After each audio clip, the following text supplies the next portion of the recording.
Welcome back to this unprecedented night on CNN. 10 Democratic presidential candidates, one urgent issue, the climate crisis. Scientists tell us we are seeing the consequences of the climate crisis now, but that will cross a massive tipping point if the world warms more than 1.5 degrees Celsius or 2.7 degrees Fahrenheit. We've already warmed up the planet 1 degree Celsius since the Industrial Revolution, so we're more than halfway there. We have 11 years to avoid the catastrophic consequences of this crisis: food shortages, rising sea levels, more extreme weather events like Hurricane Dorian that's churning toward the Carolinas right now. And for the latest on Dorian, I want to go to the CNN Hurricane Center and bring in Jennifer Gray. Jennifer? Wolf, Dorian has actually strengthened just a little bit with this latest advisory at 5 o'clock. Now 110 mile per hour winds, just shy of a Category 3, actually, with this center just offshore. You can see Jacksonville to its west, gust of 130, moving to the north-northwest at about 8 miles per hour. That's a little bit slower than it was before. It's expected to continue this forward speed, though. It is expected to impact mainly South Carolina and North Carolina as we go forward in time. Charleston, for example, your conditions will continue to deteriorate as we go throughout the evening. Peak winds expected by late morning tomorrow, and then the storm moves on, skirting the Outer Banks in North Carolina. Wolf. All right, Jennifer, thank you very much. And with that, please welcome businessman Andrew Yang.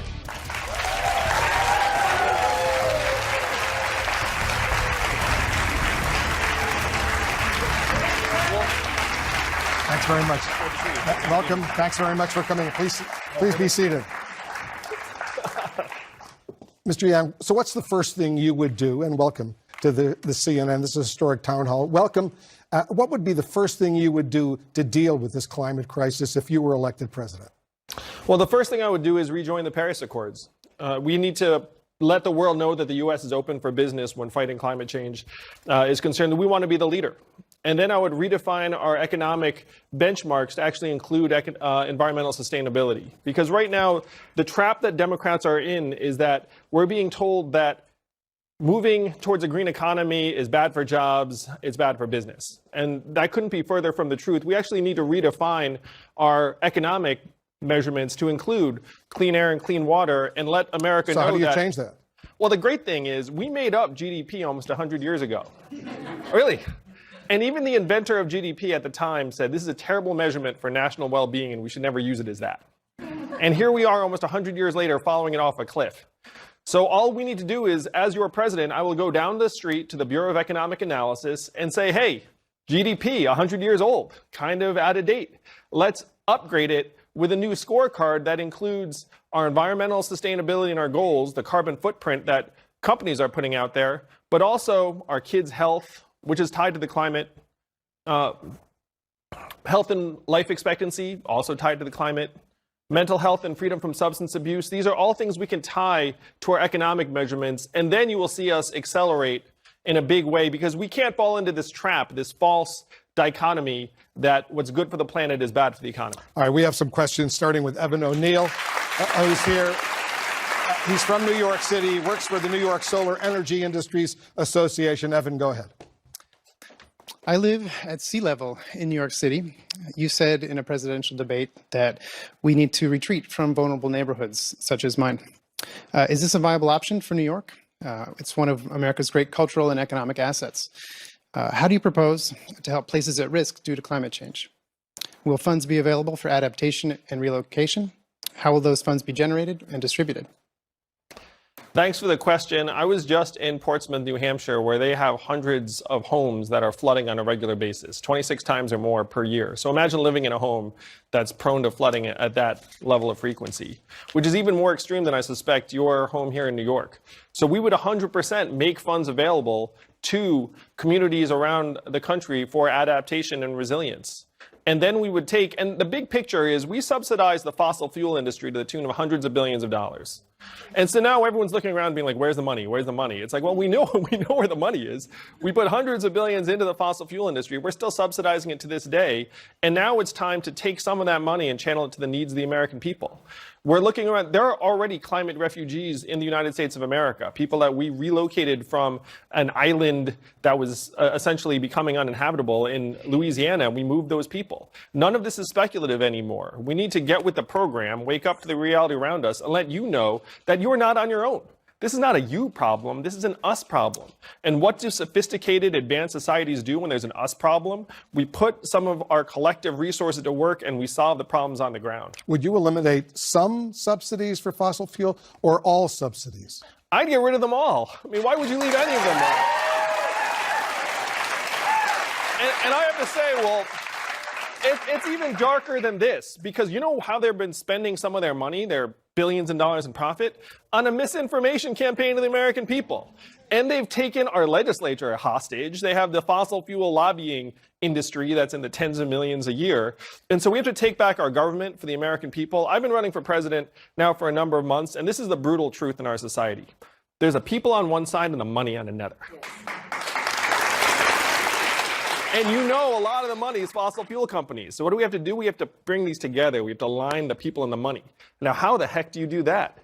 My plan is to give every American citizen 100 democracy dollars that you can give to any campaign or candidate that you like in any given year. This would wash out the lobbyist cash by a factor of 8 to 1.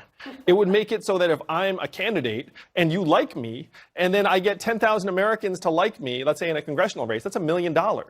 And then when the fossil fuel company comes and says, I've got a check for you for $50,000, you can say, I don't need your $50,000 check. I have the people. That's how we take the government back from fossil fuel companies and start getting our government working for us again. All right. I want to stay on this subject. We have a question from Vic Barrett from White Plains, New York. He's a fellow with the Alliance for Climate Education, has spoken at the UN Conference on Climate Change. He's among 21 youth activists between the ages of 10 and 21 who are suing the government for its contribution to climate change in the case of Juliana versus the United States. Vic, go ahead. Oh, innovative. Hi, thank you for taking my question. Do you agree that the President of the United States has the constitutional obligation to end federal government support and promotion of a fossil fuel energy system, considering it endangers all citizens, especially young people like myself and future generations? As I just stated, I would end all fossil fuel subsidies, and I'm going to take it a step further. I proposed a constitutional amendment that makes it the responsibility of the United States government to safeguard and protect our environment for future generations.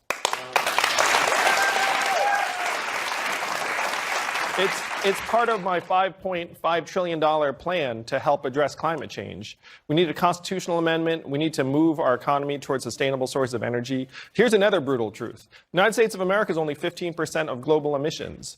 So if we really want to get the best of climate change, we have to make it so that countries in Africa and the developing world choose wind and solar over coal. And right now, the Chinese are going to African countries and saying, I've got a power plant for you. Great news, it burns coal. And what does that African country say in response? Great, because they're just looking for cheap energy. So if we're going to get the best of climate change, we have to go into these countries and make renewable sources of energy more competitive. So that's number 2 or 3 if you include the constitutional amendment. Number 4, we need to get our people to higher ground. You're not on your own. We need to start making our communities more resilient and protect ourselves. And you all know, if you've heard anything about me in the campaign, what's my flagship proposal? Freedom dividend. Everyone gets $1,000 a month, $12,000 a year. That would help citizens of this country protect themselves in a natural disaster, because we all know when Hurricane Dorian or Hurricane Harvey hits, who suffers? Poor people, people of color, people who don't have a car they can get into and just drive to some relative's house. So we need to actually start protecting ourselves.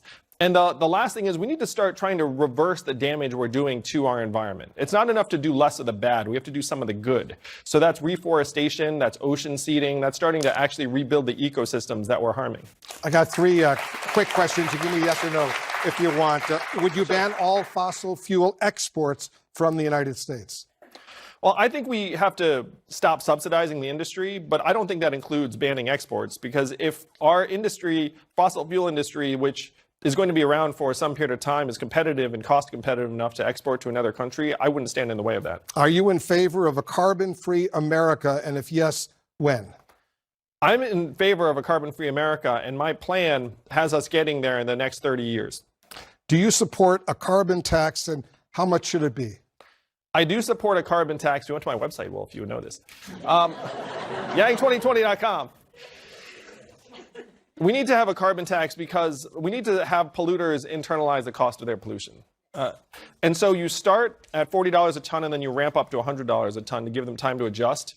But these companies only operate on the bottom line. You can't say do the right thing and then have all the executives get paid for making tons of money at the expense of the earth.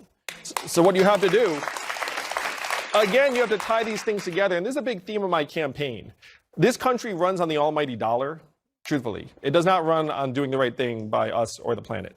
So what we have to do is we have to tie people's incentives to doing the right thing, and then you'll actually see their behavior change very quickly. I want to bring in CNN's chief climate correspondent, Bill Weir. Mr. Yang, a moment ago you mentioned that sinking town in Louisiana, and I'm so glad you did because we have a map. It is called Ile de Jean Charles. That is the Gulf of Mexico, and this is 1985.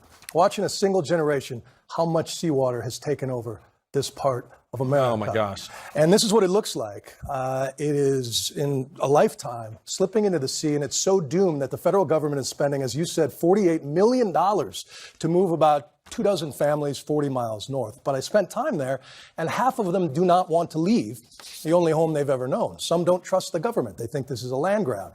So if it's this expensive and costly to move less than 100 people, how do you envision a managed retreat for maybe millions from places like Miami, Charleston, elsewhere? This is one of the great challenges of our time, and most Americans like where they live.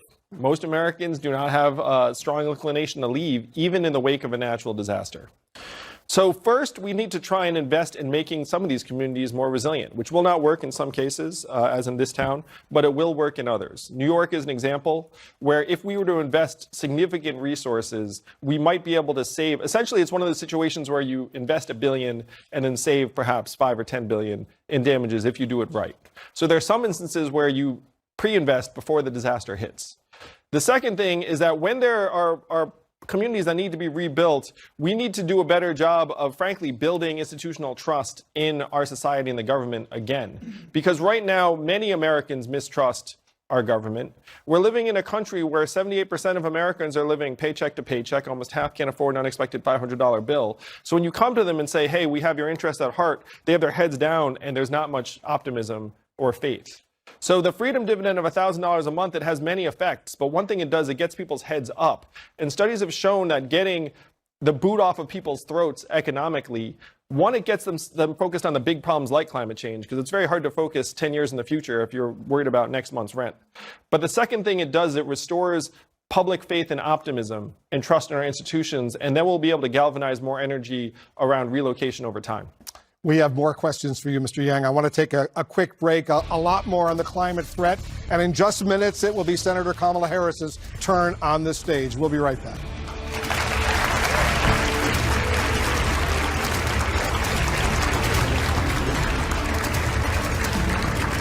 Attention, IHOP has new crispy buttermilk chicken. We're back with the CNN Climate Crisis Town Hall in minutes. Senator Kamala Harris and Amy Klobuchar. Let's continue now with businessman Andrew Yang. Mr. Yang, I want to go to Sarah Smith, a graduate student at Columbia University studying climate and society. Her question is about geoengineering technologies that would aim to reverse global warming. Sarah? Your platform relies heavily on geoengineering and locally based efforts rather than aggressive federal emissions policies. Geoengineering poses major risks, and according to last year's IPCC report, even aggressive development of carbon removal technology is unlikely to keep warming below 1.5 degrees Celsius, absent substantial rapid reductions in emissions. Can you quantify the reduction in CO2 attainable from the geoengineering strategies you propose? I just want to clarify a point that she's making for some of our viewers. Sarah's question mentioned 1.5 degrees Celsius, which is the temperature increase that the international community, as you well know, considers catastrophic. Yeah. Congrats, Columbia is a great school. I went there myself. That doesn't make it good. So first, geoengineering is not the primary approach at all. We have to reduce emissions first and foremost. And if you look at my plan, of the 5 trillion, like a fraction of one of the trillions is looking at geoengineering. We have to get the best of emissions. It's the primary driver of climate change. Geoengineering, I just want us to think very, very big picture of what's happening. You have countries, island countries on the other side of the world that are literally sinking underwater. And we're lifting people. The UN is helping people move. Now, they don't have the capacity to do something dramatic to alter the environment. But imagine a country like China 25 years from now, who's going to be bearing the brunt of climate change in the same way that we are. They're not very consultative. And so you can imagine them doing something that affects us and the rest of the world, spraying sulfur dioxide into the atmosphere. So we need to face facts about the scope of the challenge and lead globally. So I would convene a geoengineering summit and get countries from around the world to make sure that we don't have rogue actors just going off on their own. So this is my approach. It is not the primary approach, but it's something that we need to explore in the days ahead, because the reality is the last 4 years have already been the 4 warmest years in recorded history. July is the warmest month in recorded history. The Earth is likely getting warmer around us. And even as we're attacking emissions, we need to start researching innovative methods to address climate change. I want to follow up on that specific point, Mr. Yang, because you want to invest in these new technologies. I do. Like space mirrors and, as you point out, cloud seeding, which is actually spraying sulfur dioxide into the atmosphere. Why divert federal money, which is obviously scarce, to these unproven and potentially risky ideas when there are known solutions out there that we all know, solar power, wind, stuff like that, that we know already works? We are here, Wolf, together because we know this is a crisis. And in a crisis, all solutions have to be on the table. And so if you are attacking on one side, you also should be researching various alternatives on the other, and that to me is just responsible management and responsible leadership. Are all Americans going to have to drive electric cars? Well, electric cars, it's not something you have to do. It's awesome. And so over time, yeah, we're going to make it so that electric cars are the thing to do. You feel like you're driving the future. And I did not just say that because Elon Musk endorsed me just the other week. So what's the answer? Are we all going to have to drive electric cars? We are all going to love driving our electric cars. Will we have to drive electric cars? Well, there will still be some legacy gas guzzlers on the road for quite some time, because this is not a country where you're going to like take someone's like clunker away from them, but you are going to offer to buy the clunker back and help them upgrade. All right, we got a question from Rebecca Eastwood. She's the advocacy coordinator for a faith-based nonprofit in Washington, D.C. Rebecca. Thank you. I am originally from Iowa, and many in my family are farmers. Iowa's economy is deeply tied to industrial agriculture. Yet the recent UN report on land says land use globally, including agriculture, is responsible for 23% of human greenhouse gas emissions, and that emissions from agriculture are increasing. What is your plan to protect farming communities in the Midwest while at the same time addressing how our food systems contribute to climate change? I've been spending a lot of time in Iowa. I love the state a great deal. It's another thing about running for president. We need to help farmers modernize their land use in terms of the environmental impact. And once again, this is an issue around economic incentives being one direction, and then what's good for the climate and what's good for society in the other. So we have to try and bring those together by providing economic incentives and resources to help farmers modernize and rotate plant crops and try and actually measure the impact they're having on the environment. Now, the big issue in the farming community is that right now, what's happening, all the mom and pop farms are getting gobbled up by these conglomerates. And you go, and instead of some beautiful vision of a family farm that you have in your head, it's some mega farm conglomerate with automated tractors as far as the eye can see.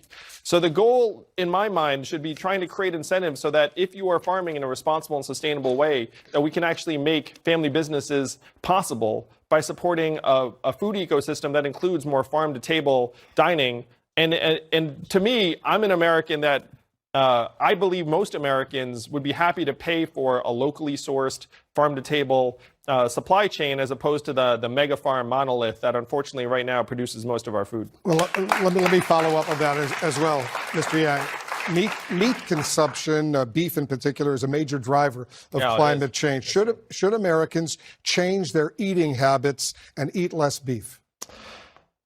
You know, the UN just released a study that said we're going to be okay if the vast majority of the world goes vegetarian immediately. You guys see that?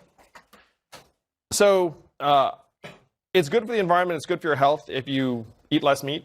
Certainly, meat is an extraordinarily expensive thing to produce from an environmental sustainability point of view. So I think it would be healthy on both an individual and a societal level for us to move in that direction. But again, this is a country where there's a lot of individual autonomy, and so you can't force people's eating choices on them. All you can do is try and shape our system so that over time we evolve in a productive way. What aspects of the Green New Deal do you support and which do you reject? I love the vision of the Green New Deal. The framers of it have done us all a great service by energizing so many people around a vision. And to me, the only issue I have with the Green New Deal is the timing of the timeline. I mean, they are right that we need to take urgent action, but the timeline that they put out there would do away with commercial air travel and a lot of other things in a particular time frame, that if we have a little bit more time, we can head in the same direction and achieve most of the same value. President Trump today announced plans to roll back light bulbs that are more what is up with energy that? efficient. I think he's just messing with CNN on that one. Should the U.S. government have a say on what kind of light bulbs we use? Well, certainly, if we do have a say in what light bulbs we use, we need light bulbs that don't burn out. Because you know these light bulbs are in manufacturers, they intentionally burn out. So there's an industry and we replace them over and over again. Do you think that's good for the Earth? Of course not. So if anything, we should be pushing regulations that make it so that our light bulbs consume less energy and need to be replaced less often. Let's go to Wendy Fleischer, Can't believe I'm who's talking with about us. light bulbs. You know, that's what happens. Wendy is from Brooklyn. She's a consultant for environmental and social justice initiatives. Wendy. Thank you. You mentioned China a few times. Some climate action naysayers say that China should act first. So tell us why the United States should lead in moving the country and making a transition, a just transition to a clean, healthy, clean energy economy. And who would benefit from the changes you propose? And how does your plan ensure that hardworking Americans are benefited and not hurt? Well, to me, the U.S. is vital to building an international consensus on climate change. And so we need to act first, because by forming the table and saying who's with us on this, then we can galvanize dozens of our allies and partners in the Western world. And I believe that China would be a partner because they're seeing the worst effects of climate change on an epic, almost unimaginable scale. And if you take a look at some of the smog in some of their major cities, like people literally just wear masks just for their own health and safety. So the U.S. has always been a global leader. We are still the focal point of the world's economy. And if we lead on this, then we can move people in the right direction very quickly. As for American workers, I was just with Ned Reynolds, who's an entrepreneur in New Hampshire. If you imagine what we have to do, we have to install solar panels on hundreds of thousands of homes and buildings around the country. Think about the jobs that's going to create. Ned Reynolds started his own business. Now he's up to 260 employees, primarily solar panel installers in New Hampshire. So you talk about what's good for American workers. I think Ned's business is the business that we should be emulating around the country. I want to follow up on that, because how can you ensure that America's efforts to cut emissions won't be in vain if carbon pollution, let's say in China or India, continues to expand over the next decades? Yeah, that's why we need a global effort, Wolf. That's one reason why, to me, the Paris Accords, the only issue I have with them is that they didn't go far enough, because a lot of the enforcement mechanisms really aren't there.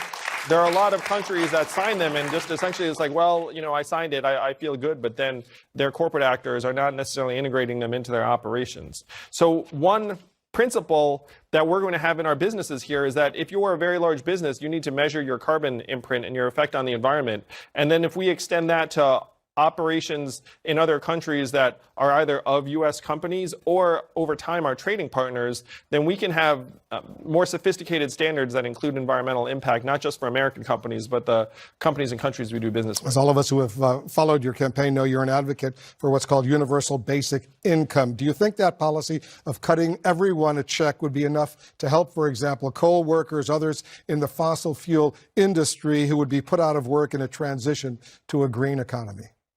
Well, $1,000 a month is a game changer for tens of millions of American families. And while it's not going to replace someone's job, if you have a household with 2 adults, $24,000 a year is enough for you to make affirmative plans about your future, possibly go back to school, move, start a new business, take care of yourselves, make your family more resilient.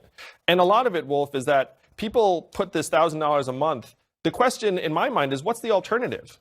Like, we know many of these jobs are going to be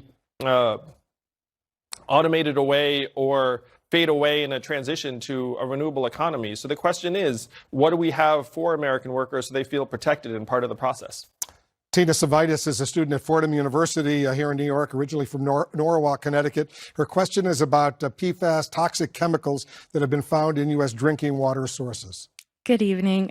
There's a lot of new studies coming out on the destructiveness of PFAS and how it harms human health. They're prevalent throughout the environment. So what is your plan for regulating the materials that go into the products that are used by everyday Americans? We need to do much more. I'm the parent of 2 young boys, one of whom is autistic. And as a parent, when you have your kids drinking water or using various toys and household items, there's always something in the back of your mind, which is this safe? And I just came from Flint, and while this is a separate issue, it's kind of the same in the sense that the folks in Flint discovered that their water was toxic after the fact and are still recovering. So to me, safe drinking water is a fundamental human right, and that if you're an American, you should not be stressed out about the water that you are drinking and your kids are drinking. And this is, again, the problem with having the almighty dollar running our society, where people look up and say, oh, replacing the pipes is expensive, or, oh, another substance would be more expensive. Are you kidding me? You know what's expensive? Poisoning our kids. Yes. As you know, Mr. Yang, 20% of U.S. electricity is generated from nuclear power plants. What would you do with those plants? Would you decommission them? To me, nuclear energy needs to be on the table in a transition to a more renewable economy. Because our society consumes a great deal of energy, and nuclear right now, it gets a bad rap in part because the technologies we're using are antiquated.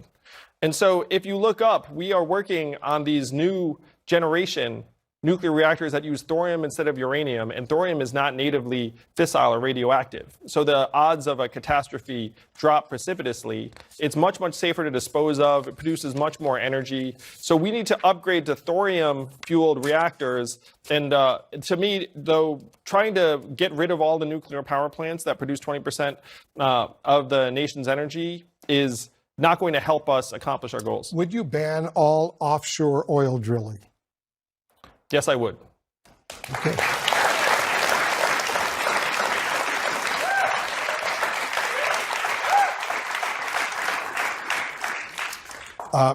We got another question here. There she is right there. Laura Cottingham is a lawyer who specializes in environmental litigation and private practice. She also works with Columbia University Sabin Center for Climate Change Law. Thanks. Tackling the climate crisis will require contributions from all sectors, including the private sector.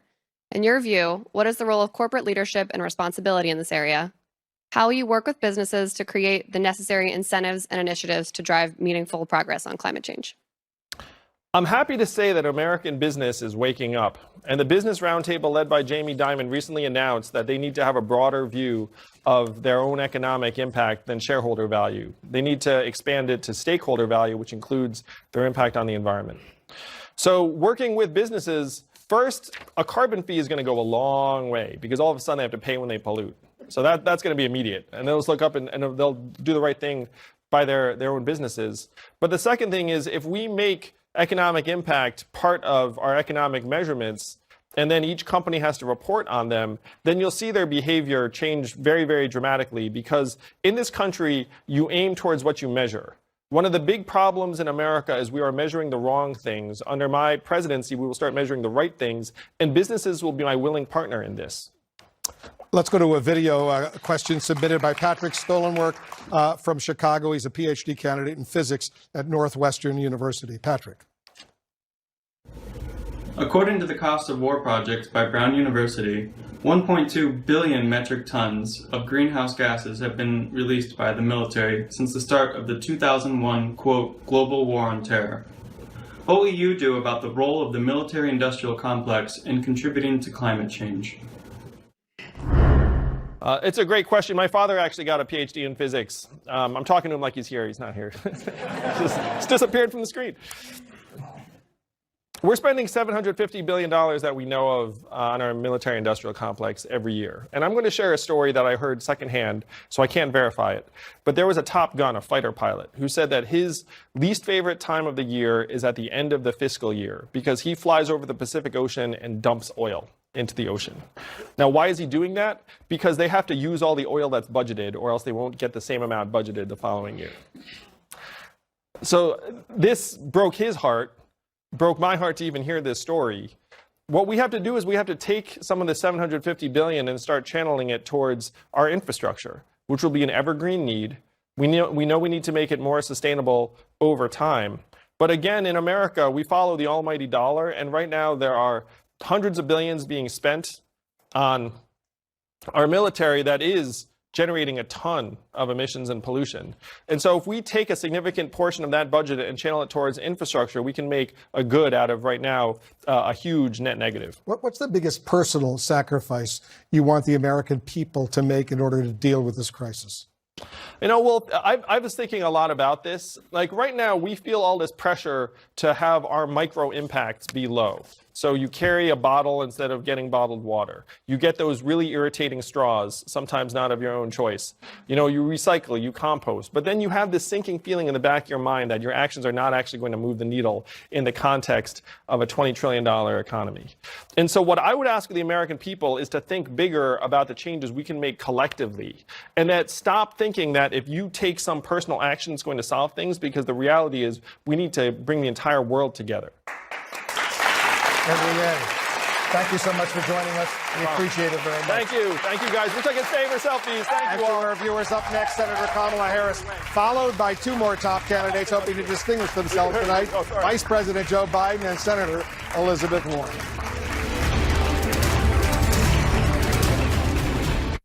Introduce